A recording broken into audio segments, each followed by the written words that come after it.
Bienvenue à l'émission.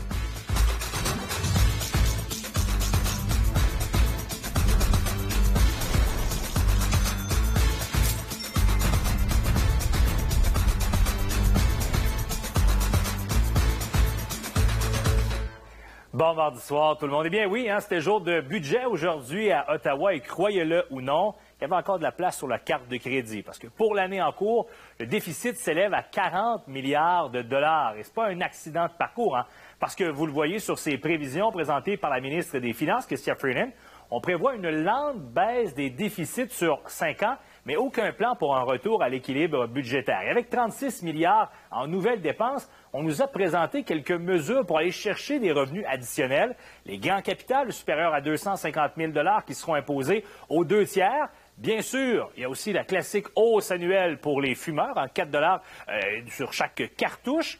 Mais les vapoteurs aussi, qui écopent hausse de 12 % des droits d'assises sur les produits de vapotage. On en parle avec Charles Milliard, président-directeur général de la Fédération des chambres de commerce du Québec. Bonsoir Charles, merci d'être avec nous. Bonsoir Simon. Est-ce qu'on est surpris par ce déficit-là?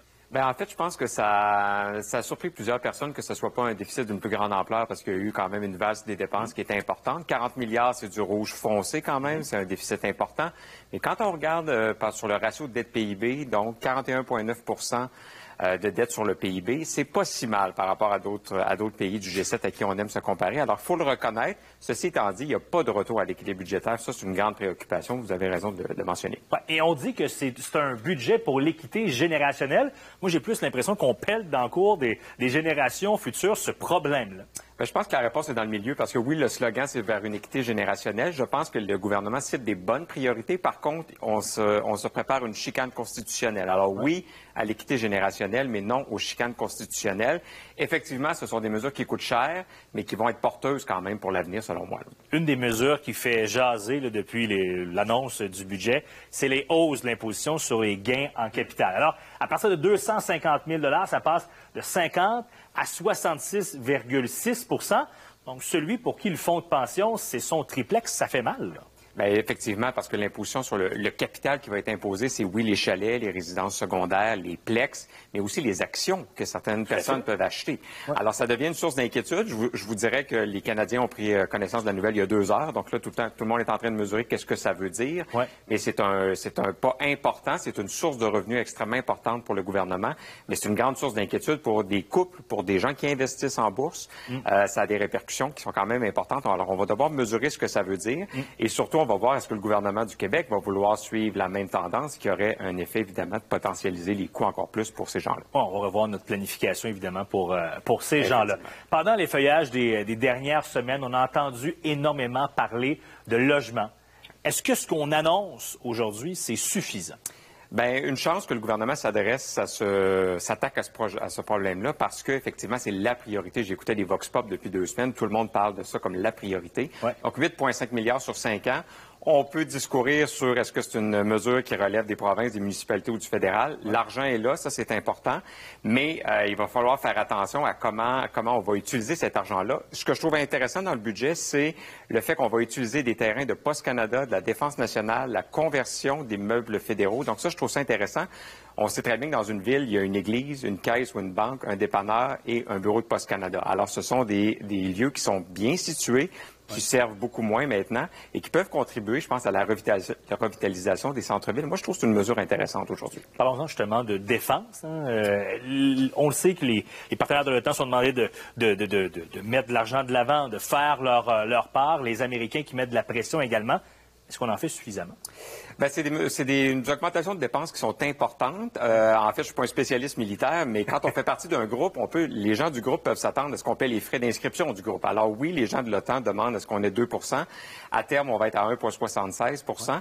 Mais la défense, il faut le voir dans un contexte d'incertitude géopolitique, mais aussi dans un contexte que ça fait travailler beaucoup d'entreprises, des PME, des grandes entreprises qui travaillent dans le domaine de la défense. Alors, c'est un outil de stimulation puis de recettes fiscales aussi. Alors ça, je pense que c'est une bonne nouvelle, même si, évidemment, on ne souhaite pas la guerre, mais la protection de notre territoire. Dans le budget provincial, ça a beaucoup fait jaser la réduction des subventions pour l'achat de véhicules électriques. Au niveau fédéral, on a décidé d'opter pour le statu quo, là. Bon, on va voir qu'est-ce que ça va donner, mais oui, on voit de plus en plus de véhicules électriques sur nos rues, nos routes au Québec. Ouais. On est loin d'avoir la flotte dont on a besoin pour faire une contribution sensible à la lutte au changement climatique. Alors, il va falloir convaincre le gouvernement fédéral de poursuivre dans ce sens-là et peut-être de faire revenir le gouvernement du Québec sur sa décision parce que oui, on va dans la bonne direction, mais on y va pas assez vite si on veut avoir la contribution dont on a besoin pour justement sauver la planète. Surtout qu'on sait qu'il y en a plus au Québec qu'ailleurs au Canada, donc il reste du chemin à faire. Là. Effectivement. Il y a loin de la coupe aux lèvres encore. Bon, que manque-t-il maintenant là, pour les entrepreneurs qui nous écoutent ce soir? Qu'est-ce qui manque dans ce budget? Il y a probablement des milliers de propriétaires de restaurants ou d'entreprises touristiques qui auraient aimé avoir des mesures plus ciblées suite à la fin du compte d'urgence. On en avait parlé d'ailleurs ensemble il y a quelques mois. Il y a des entreprises pour lesquelles c'est très problématique en ce moment. Donc, on aurait aimé voir des mesures fiscales plus ciblées que le compte d'urgence qui était quand même plus large. Des mesures aussi pour favoriser le retour des travailleurs expérimentés. Je me répète, mais c'est important pour la contribution à la pénurie de main-d'œuvre. Et finalement, des mesures fiscales sur le reprenariat. Si on veut que nos entreprises qui vont être à vendre bientôt, qu'ils sont déjà, restent entre des mains québécoises, puis continuent de prospérer dans nos villes, dans nos villages au Québec, ça prend des mesures pour inciter les gens à faire l'acquisition de ces entreprises-là. Mais est-ce que c'est un mandat fédéral ou plutôt provincial? C'est ça qu'on peut se questionner pour le reprenariat, entre autres. On peut se questionner sur plein de mesures, oui, effectivement. Tout à fait. Moi, ça me fait toujours rire un peu parce que ce sont toujours les mêmes gens qui payent. Hein. Ils payent des taxes municipales, des taxes provinciales, des taxes fédérales. Ouais. Les gens sont en droit de s'attendre à ce que tout ce beau monde-là qui sont élus s'entendent. Ouais. Les gens font pas des cours de constitution puis de politique. Ils contribuent à la prospérité de la société québécoise-canadienne. Ouais. Alors ça, malheureusement, beaucoup de gens se sentent piégés là-dedans. Puis ça, c'est un problème. Et surtout quand on sait que le reprenariat, c'est un défi auquel on va devoir faire face pour les prochaines années, majeur en plus. Bien, c'est 20-30 000 entreprises qui se déclarent plus ou moins officiellement à vendre ou qui souhaitent vendre une partie de leurs actions ou sinon ils vont devoir fermer ou passer à des mains étrangères. Alors, c'est pas rien. Si on reporte ça sur les 17 régions administratives du Québec, c'est des entreprises qui font partie du tissu historique, économique, communautaire du Québec. On veut pas les perdre, on va en perdre le moins possible. On le sait que dans les dernières semaines, on a beaucoup entendu de nouvelles mesures qui avaient déjà été annoncées. Puis, à entendre les commentaires aujourd'hui et dans les derniers jours, il faut dire que les gens n'ont peut-être pas apprécié justement ce striptease de mesures-là. Est-ce que je me trompe? Je vous avoue que moi, j'étais sceptique au début, mais vous savez, en politique, l'important, c'est d'avoir du temps de glace pour nos idées.